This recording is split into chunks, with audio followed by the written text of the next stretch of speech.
Software Shop, la empresa líder en la implementación de herramientas analíticas y software especializado en Latinoamérica, les da la bienvenida a esta presentación. El día de hoy contamos con el acompañamiento del instructor Franco Andrés Mancilla, especialista en entrega de soluciones analíticas a necesidades y problemáticas del negocio, tal como inversiones, operaciones y riesgos. Académico de la Universidad de Chile en cursos de riesgo financiero del Magíster en Finanzas y Métodos Cuantitativos. Sus temas de investigación son eficiencia de mercado, riesgo financiero, machine learning y econometría. Bienvenidos. Bueno, bienvenidos a esta nueva sesión de webcast en la que presentaré cómo principalmente utilizar Stata utilizando dentro de los ambientes de Jupyter Notebook.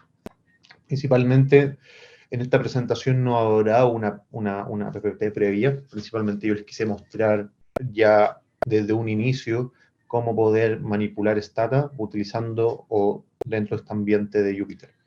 Principalmente Jupyter es una herramienta que se hizo muy de moda por un tema de accesibilidad y visualización de los códigos.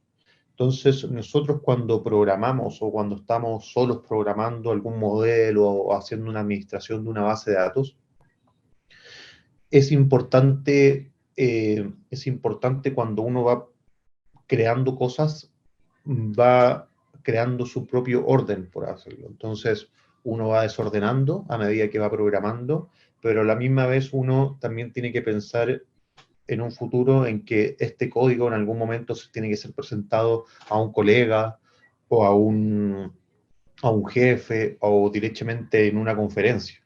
Entonces, para no presentar algo que sea completamente, que esté ordenado, pero que sea algo puro código, existió lo que es Jupyter Notebook, que lo que te permite es ordenar tu código en cierta medida, donde tú vas a tener tu línea de código, tu resultado, pero de forma tal que la persona que te está escuchando y que está viendo tu notebook pueda entenderlo.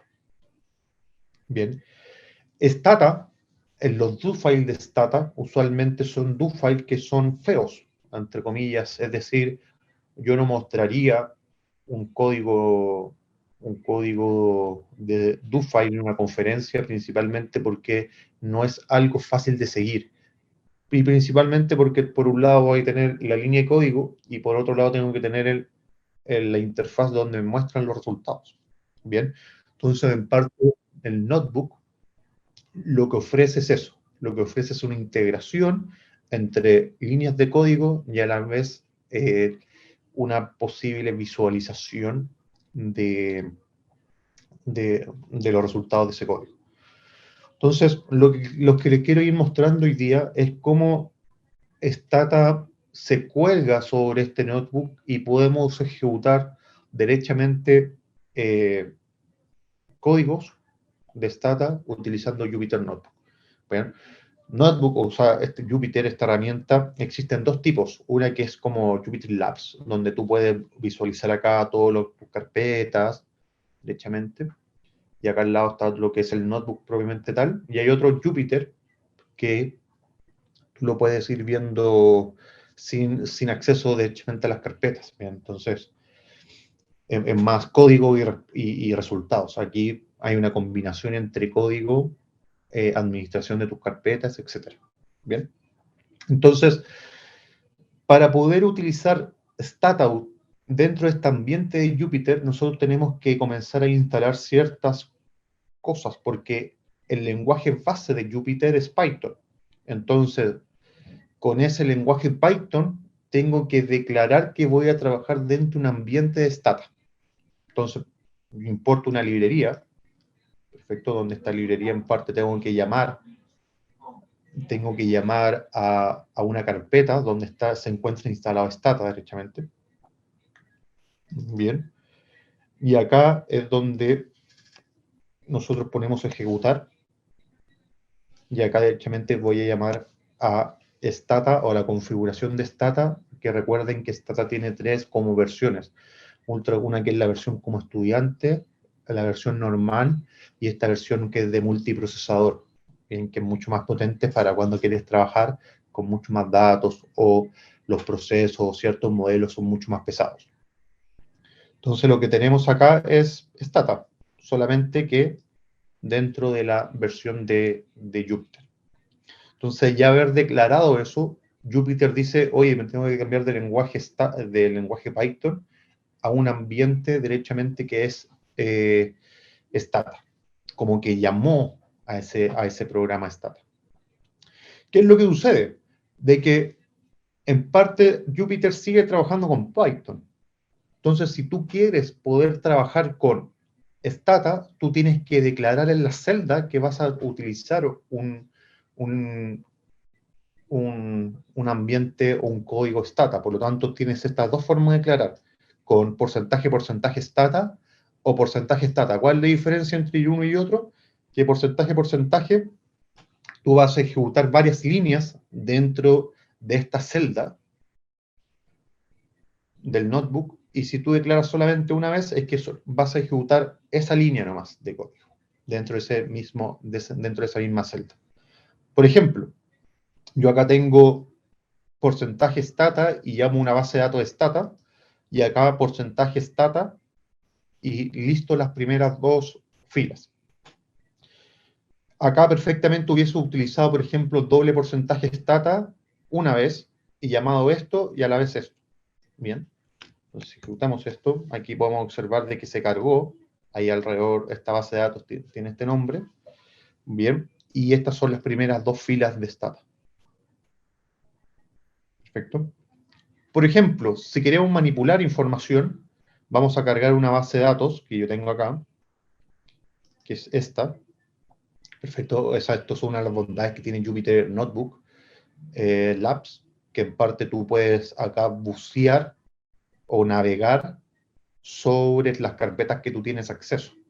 Bien, entonces esta base de datos que tú tienes acá es una base de datos a nivel mundial, en que tengo región, país, crecimiento de la población, la cantidad de agua segura, etc. Proporción de agua segura. Bien, entonces, principalmente yo ejecuto esto, me dice el describe, oye, mira, tienes tantas variables, tienes tantas observaciones, y cada una de tus columnas están principalmente codificadas con un string, o con un float, o con un byte, etc. Y con el tipo de formato. Por acá tengo, por ejemplo, otra variable, que en parte yo, de esta misma base de datos que yo tengo acá, le quiero hacer un append. ¿Qué quiere decir un append? Es decir, que yo tengo esta misma base de datos, que la llame base de datos 1, y yo le quiero pegar otra base de datos con la misma estructura, es decir, la otra base de datos, que acá la llamé otros registros, esta en parte va a tener la misma configuración de región, país, crecimiento poblacional, etc. Bien, entonces lo que voy a hacer es que le voy a agregar más observaciones que agregar variables. En otro sentido, si yo, por ejemplo, déjenme ver, el append agrega información hacia abajo. Bien, aquí va a haber una fila 30, 31, etc. Pero el merge lo que hace es agregar más columnas. Aquí va a haber otra columna, otra columna, otra columna. Bien, es el típico procesamiento de datos, administración de base de datos que tú puedes hacer en Stata, pero ahora lo puedes hacer derechamente en un notebook. Bien, entonces, aquí lo que hacemos es ejecutar el append. Perfecto, entonces se dan cuenta, acá pasó de 29 observaciones, 5 columnas, a 68 observaciones, 5 columnas. El append no modificó la cantidad de columnas, sino solamente modificó la cantidad de filas. Perfecto, y por otro lado, voy a ejecutar lo que es el merge. Y el merge, como les comenté, es que voy a agregar no más filas, sino más observaciones. Entonces cruzaron principalmente 68, de 68 observaciones, encontró un merge adicional. Perfecto, y acá lo que agregó es esta variable que es el G per cápita. Entonces tengo la misma cantidad de observaciones, pero con más variables. Entonces, se dan cuenta, principalmente es lo mismo o exactamente lo mismo que tú puedes hacer en Stata, solamente con el do-file, solamente que acá tú estás utilizando los beneficios de estos, las celdas para ir entregando un código mucho más ordenado y mucho más entendible. Perfecto, y aquí yo puedo comenzar a borrar variables, por ejemplo, voy a borrar la variable merge, bien, hacer un análisis de missing values, bien, mira, save water y PIB per cápita son que tienen 28 observaciones de missing value y 5 observaciones de missing value. Entonces, voy a hacer un tratamiento. Claramente, si tú esto lo estás haciendo para términos econométricos, no es recomendable hacer un tratamiento de missing values. ¿Por qué? Porque va a estar segregando la data. Pero si tú buscas más un modelo más de gestión, más poder predictivo, tú, no hay ningún problema en hacer un tratamiento de missing values, pero cumpliendo ciertos supuestos. Bien, entonces, aquí, por ejemplo, estoy haciendo un summarize de esta variable, y lo que voy a hacer a los missing value de 6 water, voy a reemplazar la media de las observaciones de esta misma variable a los missing values. Perfecto. Ejecuto, y observamos de que esta es la tabla summarize. Me dice, mira, reemplacé 28 valores, que son los 28 valores que encontró acá en la tabulación de missing values, y la media que reemplacé en esos missing values fue de 76.1. Perfecto, pude haber utilizado otra medida, una mediana, una media, un rango, etc. Bien. Entonces, aquí ya como otro análisis, por ejemplo, puedo llamar lo que es el unique y level soft, que principalmente son herramientas que me permiten ver cierta estructura de la variable, es decir, cuántos únicos tiene, cuántos valores más se repiten dentro de la variable, etc. Entonces, si yo ejecuto esto, voy a tener principalmente para la variable región, tengo 68 valores, perfecto, y 3 continentes. Tengo 68 observaciones y 3 continentes. Por eso son regiones a nivel mundial. Bien, y por otro lado tengo lo que es el level soft de la región, y acá te lista cuáles son esos continentes. Por ejemplo, está Europa, Asia, Norteamérica, Sudamérica. Bien. Y podemos hacer exactamente lo mismo de encodiar una región. Por ejemplo, esta región está en string y la quiero pasar a un formato numérico. Entonces yo lo que hago es encodiar esta variable región para pasar de un valor string a un valor numérico y así poder hacer ciertas operaciones, por ejemplo. Bien. Ahora, en términos de estadística descriptiva, puedo ir utilizando las mismas variables. Por ejemplo, aplicar cierta estadística descriptiva para todas las variables. Bien, aquí se dan cuenta están las 3 regiones, está lo que son los distintos países, Grecia, México, Eslovenia, Chile, bien, y lo que son las estadísticas descriptivas a nivel numérico de las variables que son numéricas. Perfecto. Entonces, lo bueno de esto, en ocasiones, por ejemplo, acá hay una estadística más precisa desde el punto de vista descriptiva, ya viendo los distintos percentiles y sus medidas de tercer y cuarto momento. Bien, mi objetivo no es interpretar, es principalmente mostrar cómo aplicar estos distintos comandos de Stata en Jupyter. Bien. Y, por ejemplo, acá yo ya comienzo a quiero guardar o empaquetar ciertos resultados de esta estadística en ciertas matrices, por ejemplo. Entonces yo para poder utilizar ciertas matrices de Stata para almacenar información, yo puedo en parte hacer un loop, sacar información de estadística descriptiva de cada una de las variables y esa información que necesito ir guardándola. Perfecto. Entonces, por ejemplo, yo acá ya comienzo a declarar todas las variables para un loop. Entonces voy a todas las variables que son numéricas, como crecimiento poblacional, PIB per cápita, región, marca, las pasé derechamente a un global. perfecto, que ese global lo llamé par X, y sobre esto ya puedo ir iterando. Entonces aquí voy a recorrer todas las variables y sobre todas estas variables voy a hacer un summarize. Entonces acá tengo todo el summarize de las variables que declaré. Bien. Entonces aquí yo les comentaba de que en parte yo puedo tener una base de datos, es decir, yo puedo decir acá, déjenme guardar acá, yo puedo decir, oye, mira, lo que pasa es que yo tengo todas estas variables que marqué acá, pero yo necesito guardar la media, la desviación estándar, mínimo y máximo, pero ordenada en una tabla, porque después yo esa tabla la quiero copiar y ponerla en un informe, por ejemplo. Entonces, yo acá lo que estoy haciendo, estoy creando una matriz, donde esta matriz le voy a colocar como nombre de columnas las variables, o sea, como filas las variables, y como media, y como columnas los estadísticos. Entonces voy a ir recorriendo todas las variables y aplicando la estadística descriptiva y voy a ir guardando su media, su desviación estándar, su mínimo y máximo. En otras palabras, estoy haciendo algo así. Estoy haciendo una tabla donde voy a tener la variable 1, la variable 2, la variable k, donde cada una de estas variables van a tener su media, su desviación estándar, su mínimo y su máximo.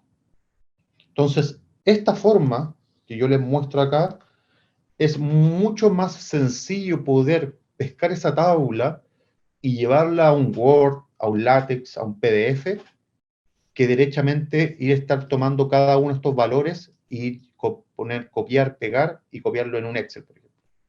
Bien, porque esta tabla que yo les mostré acá es una tabla que me va a permitir tomar toda la tabla y pegarla. Claramente, nosotros la podemos hacer aquí en forma manual porque tenemos 5 variables, 4 variables, pero en ocasiones a mí me ha tocado hacer esto mismo para, supongamos, 100 variables. Entonces, hacer 100 variables hacia abajo, donde cada una de estas variables me pide 4 estadísticos, voy a estar 400 veces copiando y pegando. Entonces, aprovecho las bondades de los loops y de las matrices para ir guardando información dentro de cada uno de esos loops. Bien, entonces aquí quiero esta matriz, como les comenté, los nombres, le asigno los nombres a las filas, las columnas, y voy recorriendo por cada una de las variables. Ejecutamos. Y miren, aquí está la matriz vacía. Comienza a correr el loop para cada una de las variables, calcula su estadístico, y después lo que tengo es esto. Esta es la matriz que en parte yo podría copiar y pegarle en cualquier documento para un informe o para una presentación. Bien, esto mismo lo podría hacer con una nueva funcionalidad que creó Stata, que se llaman los frames. ¿Y los frames qué son? Cuando nosotros cargamos en Stata cuando cargamos nuestra base de datos, hacemos el famoso import o llamamos un punto .eta, nosotros esa data que se carga es un frame que se llama default. Bien, pero creo que en Stata 16, Stata lo que propuso es decir, oye, tú no solamente puedes crear un tipo de frame dentro de esa misma sesión cuando tú cargaste ya la data, puedes crear otro frame en paralelo que se guarda en tu memoria. Perfecto, donde tú acá tú le puedes crear un nombre, por ejemplo, una tabla de resultados. Entonces aquí puede ir guardando los resultados. Aquí está separado por columnas, va separado por filas, al igual que el frame que viene por default. Bien, entonces aquí lo que estoy haciendo prácticamente es crear un frame, derechamente, estando en Jupyter, perfecto. Uno puede decir, oye, pero esto lo puedo crear estando en Stata. No, también lo puedo estar creando en Jupyter. Bien, donde acá yo este frame que creé le puse resultados estadísticos y las mismas medidas. Medias de desviación estándar, mínimo y máximo. Bien, y en vez de guardar los resultados del summarize en una tabla, lo estoy guardando en el frame que creé de resultados estadísticos utilizando lo que se llama el post. Entonces, se dan cuenta, pasar de esto, 2 líneas de código para guardarlo en un frame, a esto, mucho más distinto, porque acá, yo acá puedo tener más de 4 estadísticos, puedo tener 10 estadísticos distintos. Entonces acá voy a tener 10 filas de líneas de código para referenciar a qué estadístico corresponde. Acá ya no. Aquí es importante que tú le establezcas el orden correspondiente. Bien. Y aquí lo que hizo es ejecutarlo. Entonces, si lo queremos ver, podemos listar las primeras 4 filas y vamos a observar los mismos resultados que observamos acá. Pero ahora cargadas en un frame, así como una base de datos, ya no en una matriz, derechamente, utilizando Mata. Bien. Entonces, lo bueno de esto es que si tú bien estás trabajando con Stata, tú a la misma vez puedes estar trabajando con Python.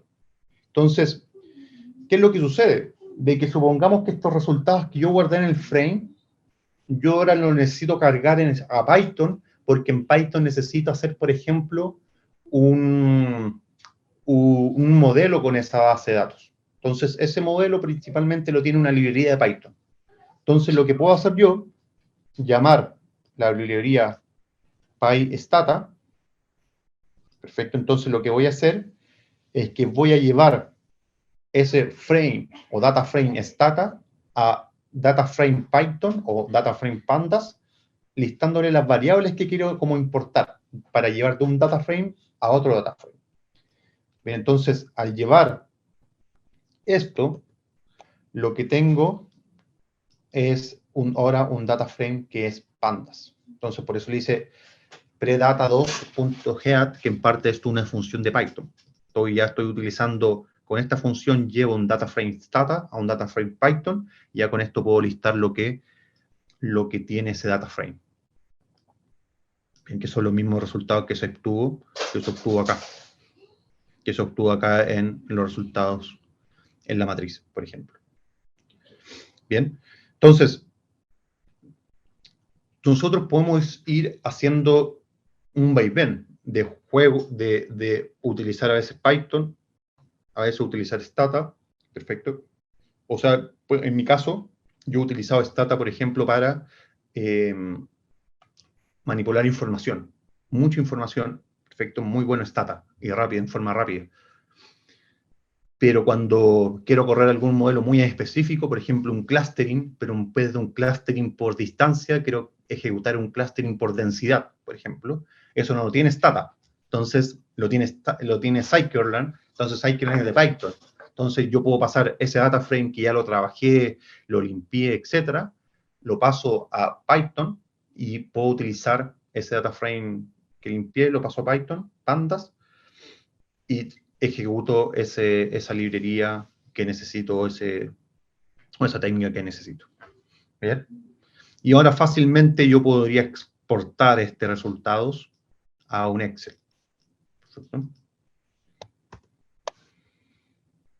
Que en parte ya ahora debería estar en el Excel correspondiente, en el escritorio.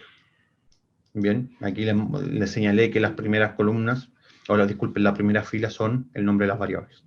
Perfecto. Ahora, lo último que les quiero mostrar en términos de resultados son los que son modelos y extracción de resultados en términos de cuando tú ejecutas un modelo. Perfecto. Me gustaría, por ejemplo, sacar ciertos estadísticos o ciertos gráficos para mostrar resultados. Bien, utilizando no solamente Stata, sino también combinando Stata con Python. Entonces, yo acá cargo una base de datos auto, ¿y por qué le pongo clear? Porque en parte yo ya tengo una base de datos cargada. Entonces, para que no me tire error, yo tengo que poder limpiar primero la base de datos que ya viene por default para poder cargar una nueva. Entonces, es prácticamente la base de datos de ejemplo que tiene Stata, que tenemos alrededor de 10 a 12 variables. Perfecto. Y acá lo que empiezo a ejecutar son las primeras regresiones. Una regresión lineal que yo quiero estimar el precio con respecto a la variable rep78, millas por quiero que en millas por galón y la altura del auto.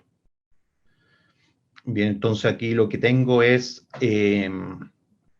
la misma regresión que nos ofrece en Stata.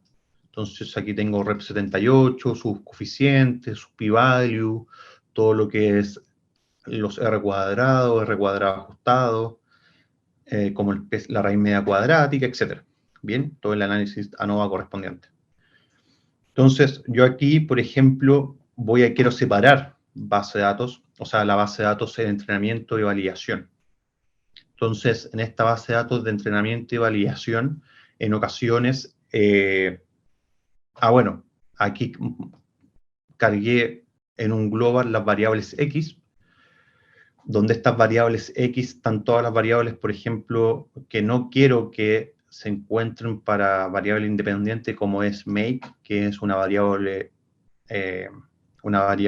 string, que es la marca del vehículo, y el precio. Perfecto, y le digo que estas dos variables no las considere, y me va a listar todas las variables que no cumplan, o todas las variables que no se encuentren acá.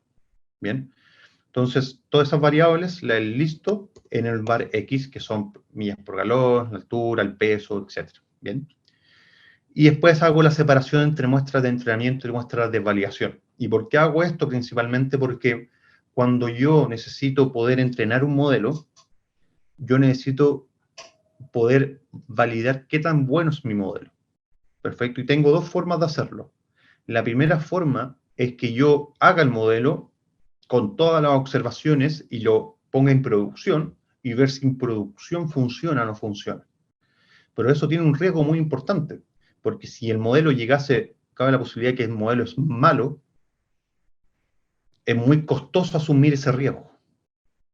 ¿Bien? De tomar decisiones malas, de ofrecer algo que no se debería haber ofrecido por ese riesgo modelo, etc. Entonces, lo que se hace, en vez de poner en producción el modelo, lo que se hace es que la muestra que tú tienes para entrenar el modelo, la separas en dos. Entonces, aquí lo que hace, prácticamente, tú dices, oye, esta es tu base de datos, donde la base de datos la vas a separar en dos, es decir, una parte va a ser el 70% y la otra parte va a ser 30%. Esta parte es la que tú vas a entrenar el modelo. Es decir, la que tú vas a utilizar para que el modelo aprenda los patrones necesarios para poder detectar lo que tú quieres hacer. Es decir, en este caso es precio. Bien. Luego que tú ya entrenaste tu modelo con este 70% de la base de datos, tú le vas a aplicar este modelo a tu muestra de validación. ¿Por qué? Porque tú quieres saber qué tan bueno o qué tan buenos son los patrones que detectó. Y si esos patrones que detectó son buenos, deberían calzar en términos de la muestra de validación. ¿Y cómo uno ve si calzaron o no calzaron? Utilizando diferentes muestras. Entonces yo voy a evaluar el modelo, por ejemplo, con la raíz media cuadrática. Entonces, si la raíz media cuadrática de entrenamiento, supongamos, dio 100 unidades monetarias, y en la muestra de validación dio, supongamos, 98 unidades monetarias, es porque realmente el modelo pudo aprender patrones y esos patrones lo encontró en la muestra de validación. Pero en el caso de contrario, es que supongamos que la raíz media cuadrática acá dio 100, por ejemplo, y acá dio 30 unidades monetarias. Un error muy grande o muy distinto a lo que encontró en validación, en entrenamiento. Entonces ahí en parte, claro, aquí cuando tú entrenaste el modelo con esta base de datos del 70%, lo más probable es que no encontró patrones, sino encontró detalles. Bien. ¿Qué es lo que sucede cuando tú aplicas estos modelos al negocio? Aquí tú no solamente tienes dos ventanas de desarrollo que se llaman entrenamiento y validación, sino tienes otra ventana de desarrollo. ¿Y por qué? Principalmente existe otra ventana de desarrollo que se llama OOT usualmente, que es la Out of Time, porque cuando tú haces modelos en los negocios, los modelos son costosos de desarrollar. tanto en el desarrollador como ponerlo en producción y validar el modelo. Entonces, tú quieres tener un modelo y ponerlo en producción y por lo menos que te dure un par de años, o por lo menos un año, 2 años, y no ponerlo en producción y que te dure 2 meses, 3 meses, y volverlo a calibrar. Y se utiliza esta muestra out of time principalmente para validar eso, validar qué tan bueno puede ser el modelo en una ventana de tiempo muy alejada. Entonces, supongamos que este 3070 tú consideraste la base de datos entre 2015 y 2021, bien, tú construiste este 30 y 70 con estos 6 años, bien, la muestra out of time va a ser 2022, todo 2022. ¿Y por qué? Porque en parte tú te aseguras que en un año logres capturar cierta estacionalidad. ¿Bien? Porque si el modelo captura estacionalidades, o sea, es un modelo que necesito que me capture la gran mayoría de los patrones temporales que existen. Perfecto. Y por lo menos en un año puedo capturar ciertos patrones temporales. No puedo capturar un ciclo, perfecto, porque los ciclos se ven entre 7 a 12 años. Pero sí, por ejemplo, una estacionalidad, una tendencia, etc. Una estacionalidad. Bien, entonces, eso es lo ideal. Perfecto. Y ojo acá también con considerar mucha información, porque tal vez que acá existe un corte un corte estructural. ¿Qué quiere decir eso? Es que justo, por ejemplo, en esta época, supongamos que estoy haciendo un modelo para Chile, para un banco en Chile, o una institución para Chile, acá en el 2019 hubo una crisis social. Entonces, algo sucedió el 2019. ¿2019? Sí, creo que es 2019. 2019. Entonces, algo sucedió con esa crisis social, entonces los comportamientos previos o antes del 2019 es distinto a los comportamientos posteriores al 2019. Entonces, ahí también hay que tener un ojo si considerar información previo a una crisis a un corte estructural que se llama. Bien. Pero idealmente acá también tener un periodo adicional, un periodo adicional de la out of time que idealmente sea un año o mínimo 6 meses.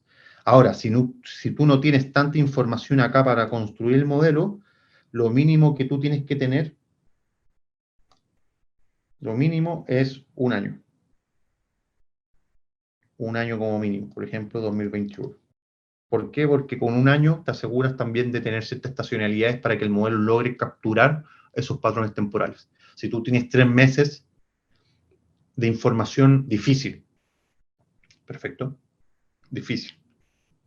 Porque en parte, si tú después le aplicas este modelo que lo entrenaste con 3 meses, se lo aplicas a una muestra de validación, a un otro time que tenga 12 meses, va a ser, ya naturalmente va a ser distinto porque lo que pasó en 3 meses, con lo que entrenaste en tu modelo, no se va a replicar a algo, a una muestra que tiene 6 meses de historia, ¿perfecto? Porque tiene componentes temporales que cambian.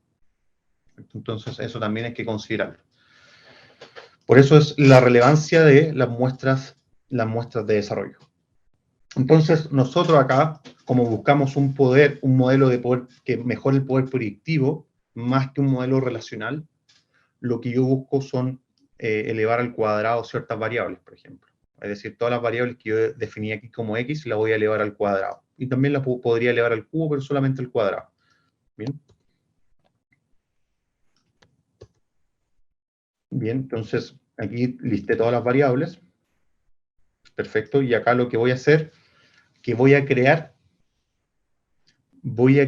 un frame que le puse resultados métricas, y acá voy a poner el número de métricas, el asimétrico mape, el asimétrico para para entrenamiento, y el asimétrico mate para validación, que son un tipo de métrica para evaluar un modelo. ¿Bien? No es el mape propiamente tal, es un mape especial que principalmente captura cierta simetría. Bien, y listo todas las variables excepto la variable make sample y la muestra price. Entonces, ¿qué es lo que va a ir haciendo esto? ¿qué es lo que va a ir haciendo esto? Esto va a ir haciendo un gráfico, o sea, va a ir guardando en un gráfico, o disculpen, en el frame. Aquí está nuestro frame, aquí está el número de variables, el S para train, el número de variables, el train, el S, el mape asimétrico para train y el S mape para test. Bien, entonces aquí va a guardar número de variables. Por ejemplo, utilizó una variable, dio tal valor, tal valor. Utilizó dos variables, tal valor, tal valor. Tres variables, tal valor, tal valor. Entonces, lo que vamos a hacer después con esto es que lo vamos a graficar. Perfecto. Y aquí vamos a ver, por ejemplo, lo que son el número de variables y el S-mape. Y aquí vamos a ver ciertas curvas. ¿Y por qué quiero hacer esto? Porque principalmente en ocasiones se dice que no es cierto, que entre más variables tenga el modelo, va a ser un modelo que tenga mejor poder predictivo. Y yo acá les quiero mostrar que realmente no sucede eso en ocasiones. A veces lo que nosotros buscamos son modelos parsimoniosos, que, es decir, modelos que tengan muy pocas variables, pero esas muy pocas variables expliquen la mayor cantidad de información posible. Perfecto. Y una forma de saber cuánto variable necesitamos en el modelo puede ser una solución esta. Existen muchas más, perfecto, pero esta es una de ellas. Entonces ejecutamos, aquí va a ir recorriendo todas las variables, va a entrar a un local, donde este local va a tomar solamente la primera variable y la va a regresionar con la variable precio para la muestra de entrenamiento. Bien, y ahí va a ir guardando el S-mape de entrenamiento, lo va a ir guardando en el post. Perfecto, ahí le puedo pasar el código para que lo analice. Entonces aquí, la primera regresión, los primeros valores. Segunda regresión, se dan cuenta, está con dos variables. Esta primera regresión estuvo con una variable, después tres variables, después cuatro variables, y bajan. Vamos a encontrar variables, como no sé, aquí tiene, tiene 15 variables. Perfecto. Ojo, claramente acá va a haber un problema de grado de libertad, porque con un método clásico tengo 16 variables, 49 observaciones en la muestra de entrenamiento, ya me está quitando 15 observaciones, entonces el modelo va a estar trabajando con 30 observaciones. Bien, claramente hay un problema ahí, pero mi objetivo, como les comenté, es mostrarles directamente esto y no interpretar resultados. Bien, entonces ya teniendo todo el frame guardado, la cantidad de variables, el S-mape de test y el S-mape de train, podemos cambiarnos al frame, porque estamos por el frame default, donde está la base de datos, y llevarlo a un data frame pandas, Python. Entonces, aquí lo que tenemos es una variable, dio estos resultados. Dos variables nos dio estos resultados. Tres variables nos dio estos resultados. Entonces, para verlo, no tan digital, sino más desde el punto de vista gráfico, podemos utilizar lo que nos ofrece Matplotlib con su librería, lo que es en términos de gráfico. Entonces acá podemos observar lo siguiente. Entonces aquí tenemos el número de observaciones. Déjenme borrar acá. Aquí tenemos el número de observaciones y aquí tenemos el S-mape. La curva azul, el S-mape de entrenamiento, y la curva que es anaranjada es la de validación.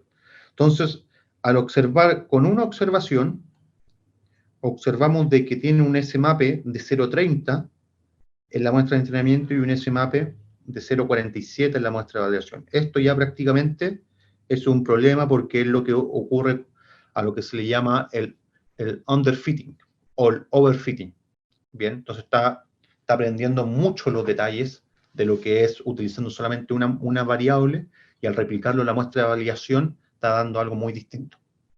Bien, en este caso falta información porque está con un underfitting más que un overfitting. Perfecto. Con dos variables ocurre exactamente lo mismo y se dan cuenta va a comenzar a bajar. Y hasta que llega se topan. acá. Y esto yo creo que deben ser 6 variables. En 6 variables, las muestras de validación y entrenamiento son 0,25 en el SMAP. Entonces podríamos utilizar esas 6 variables. Perfecto. Pero si después sigo viendo la cantidad de variables, esto después, el SMAP de la muestra de validación se dispara. Perfecto. Aquí queda constante, se vuelve a disparar y después baja. Entonces, y acá, cuando ya tomo, por ejemplo, 18 variables, la muestra de validación de la muestra de entrenamiento baja mucho, pasando a ser 0,19. Entonces, si se dan cuenta, esta es una forma de visualizar el comportamiento de una métrica de interés ante movimientos de la cantidad de variables que tú puedes utilizar. Claramente para esto no puedes utilizar cuando tú quieres encontrar relaciones, es decir, utilizando la econometría, pero sí para poder predictivo. Perfecto. Franco, en este Entonces, momento estamos viendo una imagen en tu pantalla, no sé si coincide con lo que estás, creo que estabas escribiendo algo. sí. Estamos viendo solamente una imagen, una gráfica. Ah, ya, perfecto, sí, es que estoy Creo que explicando no sobre muy... esa gráfica. Ah, vale, pero si estabas escribiendo algo, no lo estábamos viendo. Ah, ya, perfecto. Vale, Ok. sí. Pero, pero ya esto es lo último, principalmente, como les comenté, entonces, esta es una forma de poder visualizar, esto es una forma de poder visualizar, déjenme ver acá si lo puedo... eh, tu, tu, tu, tu. Tu, no, este no es... ahí se puede ver. Estamos viendo la gráfica. Ah, ya, perfecto. Ya. Ok. Y ahí estoy haciendo una línea. No. ¿No? Ah, ya no importa ya. Pero bueno, pues, fue, fue un poco tarde para poder corregirlo. Sí, pero estaba haciendo unas líneas con un lápiz. Pero no importa. Principalmente, como les comentaba, y para finalizar, son formas de poder trabajar seleccionando variables para introducirlas en nuestros modelos. Como comenté, hacer esto en Stata con el DoFile se puede hacer, no hay ningún problema, pero claro, tú tienes que tener a un lado lo que es el código y al otro lado lo que arroja el código en términos de resultados, ¿bien? Pero acá lo que ofrece Jupyter es derechamente lograr integrar lo que son los códigos y los resultados en una misma ventana. ¿Perfecto? Entonces es importante que nosotros cuando queramos presentar ciertas cosas, podemos traspasar ese código de Stata a algo que es mucho más atractivo visualmente poder analizarlo, utilizando esta herramienta de Jupyter Notebook. Muchas gracias. Eh, Perfecto, Franco. Bueno, tengo algunas consultas que las voy a ir leyendo. Dale nomás. Vale, cuando iniciaste la presentación, alguien nos preguntaba si el Jupyter, que si lo que mostrabas era un Jupyter Lab de Google Colab o tenías conectado o almacenados algunos datos en tu Drive. No, esto no es Google Colab. Esto es una herramienta de Jupyter que yo la puedo ver de acá desde, no sé si está proyectando déjenme compartirlo. Lo que es Anaconda Navigator, que es un sistema en donde yo puedo abrir el Jupyter propiamente tal. Pantalla, componente completo. Ahí sí. Ahora sí. Entonces, ahí, Anaconda, tú puedes abrir por Jupyter Labs o Notebook de Jupyter derechamente. Yo acá lo tenía abierto por Jupyter Labs. Perfecto, porque yo quiero interactuar acá con lo que son los archivos, los diferentes notebooks. Acá, por ejemplo, tengo un notebook abierto, las bases de datos, etcétera. Pero no es Google Colabs. Eso es otra herramienta que ofrece Google. Ok. Acá nos preguntan, ¿hay alguna manera de utilizar algún paquete de Python cuando ya estás en un entorno de programación de Stata? ¿O el beneficio de esto es solo en entorno de Jupyter que facilita el orden y la gestión de carpetas? No, principalmente nosotros cuando llamamos acá, trabajamos con Stata, derechamente nos pasamos o pasamos ese data frame o esos resultados que están en Stata, los pasamos a un data frame pandas de Python. Entonces, al hacer eso, que es esto lo que le estoy mostrando acá, yo ya puedo trabajar directamente con las distintas herramientas que ofrece Python, las librerías que ofrece Python. Ok. Nos preguntan que si también se puede utilizar Mata. Sí, también se puede utilizar Mata porque la matriz que yo creé como contenedor acá para guardar los resultados de los estadísticos era un ambiente Mata. Acá. Esto, para yo crear esta matriz acá arriba, que sería esto, yo utilicé Mata. Ok. Si tengo un dataset en Stata y otro en Python, ¿cómo sería el merge? El merge, tienes que llevar uno o el otro como al otro lado. Si quieres trabajar en el Python, dejas el data frame Python como estás y llevar los datos que están cargados en Stata a Python o al revés, directamente. Ok, la función frame está disponible también para las versiones de Stata inferiores a Stata 17. Disculpa, no te escuché el último. Si está disponible en versiones inferiores al 17, a la 17. Sí, sí, sí, al fin y al cabo esto es una herramienta que ofrece Jupyter integrándolo con Stata directamente, pero no al revés. No es que Stata permite a Jupyter entrar, al revés. Stata se integra con Jupyter, pero sí se puede utilizar con otras versiones, tengo entendido. Por lo menos le ha funcionado con la versión 16. Ok, ¿con cuántas variables se puede trabajar o hay un límite específico? No, principalmente con lo que te dé la máquina. Bien, y lo que te dé Stata, porque recuerden que Stata hay diferentes versiones. Entonces, pero hoy en día las versiones admiten muchas cantidades de variables. Y eso va el límite en función a tu computadora, específicamente a tu RAM. ¿Ya? Si tienes muy poquita RAM, te va a permitir guardar muy poca información o data en la memoria temporal, que es la RAM. Aquí alguien nos estaba preguntando si es posible ejecutar Stata en Google Colapse. No lo sé. No lo sé si se podría ejecutar con Google Colapse. O sea, no he revisado si se puede realizar esa funcionalidad. Bien. Ok, para interactuar Stata y Jupyter se necesita tener instalado el Stata. ¿Se puede trabajar Sí, grandes volúmenes de datos? Bueno, eso creo que ya lo respondiste hace un momento. Ujú. sí. No, pero se puede, o sea, hay que tener instalado Stata para poder integrarlo con Jupyter. Porque si se dan cuenta acá, yo estoy llamando en la URL o la ubicación, la localidad de Stata, porque necesito que llegue a esta carpeta Jupyter para poder leerla. Ok. ¿Cuál sería el comando para pasar un data frame de pandas a una base de Stata? Esta misma, pero solamente hay que leer el manual para poder qué necesitas para esta misma, pero necesitas acá definir otro comando de la misma librería para pasar de un data frame Python a una base de datos de, a una base de datos de Stata. Vale. ¿Cómo intercambio entre un data frame importado con Stata y el notebook y un data frame de pandas para manipularlo? ¿Me puedo repetir la pregunta?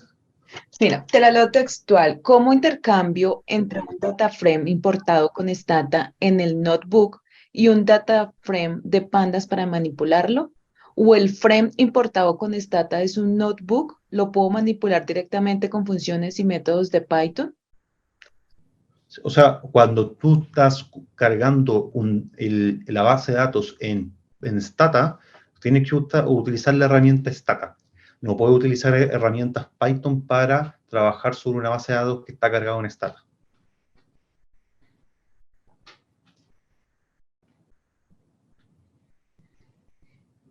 Ok.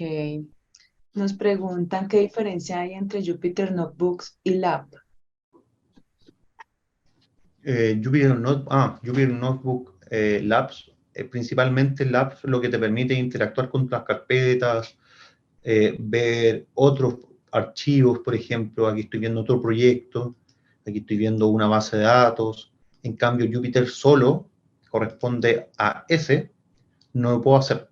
Derechamente estoy trabajando sobre ese Jupyter, pero no puedo ver otro Jupyter a no ser que me pase a este, al Jupyter Lab.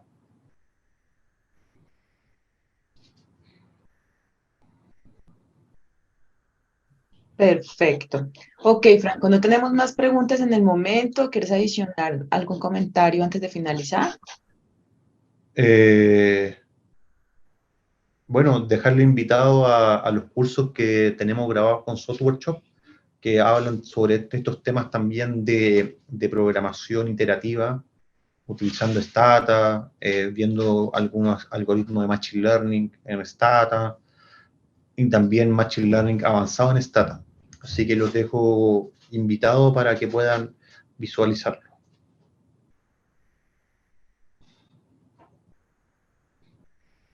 Perfecto, Franco. Muchas gracias por esta presentación muy interesante. Bueno, a todos nuestros asistentes, muchos están preguntando por la grabación. En este momento les voy a dejar la información en el chat para que puedan acceder a ella en el transcurso de la siguiente semana. También nos piden si podrías compartir el código que utilizaste. Perfecto, se lo mando a ¿Me lo Lisa envías? y ahí claro. Exacto, y en este momento estoy dejando un correo electrónico donde nos pueden escribir para mayor información. Así que, bueno, los invitamos a que sigan conectados en nuestros webcasts semanales. Visiten nuestra página web www.software-shop.com. Con gusto les enviaremos información si nos escriben al correo sobre capacitación, licenciamiento y demás inquietudes que tengan. Franco, nuevamente muchas gracias por tu presentación. Nos veremos en una próxima oportunidad. Muchas gracias, que estén muy bien. Buen fin de semana. Un abrazo. Gracias, Franco. Igual. Gracias a todos nuestros asistentes. Feliz resto de día y hasta pronto. Chao, chao. Para mayor información respecto al software o en temas relacionados, no duden en contactarnos a través del correo electrónico entrenamientos@software-shop.com o visitar nuestra página web www.software-shop.com.